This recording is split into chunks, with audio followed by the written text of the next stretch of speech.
The new year well underway, I figured it'd be a great time to talk about the cloud gaming platforms and services that currently exist and where they should be headed this year. And to begin this discussion, I figured there's no better place to start than with Google Stadia. It's the name that people love to hate. You see, Google Stadia has a very negative connotation in the gaming space, and for better or worse, the Stadia community is a very passionate one. And when you mix both a negative news cycle from mainstream media and a passionate community, well, they end up pretty much feeding into each other. And this can really skew the viewpoints of people who are looking into Stadia. Depending on the day you go onto the subreddit or hop on Twitter and look up Stadia, either it's a dead platform or they just announced something that the community is extremely hyped about, even if that hype ends up being unjustified. So where exactly does Stadia stand in 2022? Well, I'm here to tell you that it is not dead, but it also isn't taking off anytime soon. It's in a position where there is still growth, but it's coming in slow and steady. Features and games are still rolling in at the pace that they've pretty much always been, and we know that there is work being done in the background by APK Insights from 9to5 Google. But despite that, it's the third year of Stadia's life cycle, and frankly speaking, we know less about what's coming this year than we knew about the previous two, and that does concern me. And look, whenever I talk about a subject like this, I'm always talking from the gamer's perspective. I'm not talking about what's best for Stadia, but what I care about, and that's the games.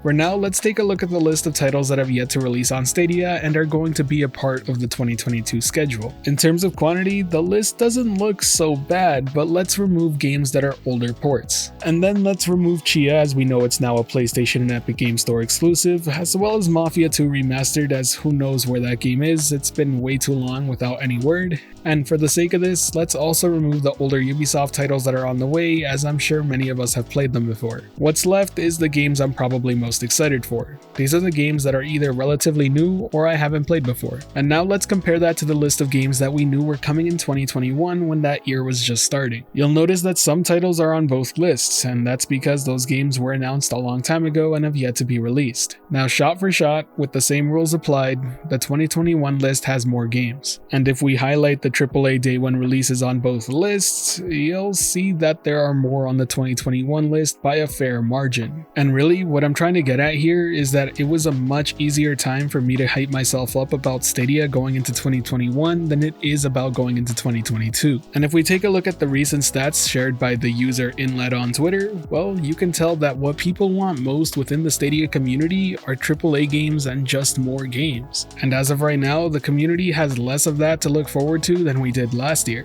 And look, I'm sure more games are on the way. There's definitely going to be more releases that we're unaware of, and at the end of it, I expect around the same amount of games that released last year to be released this year. But that doesn't change the optics of the here and now, and I think that's why we're getting more and more people willing to switch over to another cloud gaming service or a console platform. People in general don't like to wait, and that's just a fact. Taking all of this into account, do I think games are what's stopping Stadia from growing its user base at a faster pace? No. While I'm sure they would help, it's definitely not the number one driver for growth. That would be country expansion, and it's something I hope Google Stadia really does plan on expanding on this year.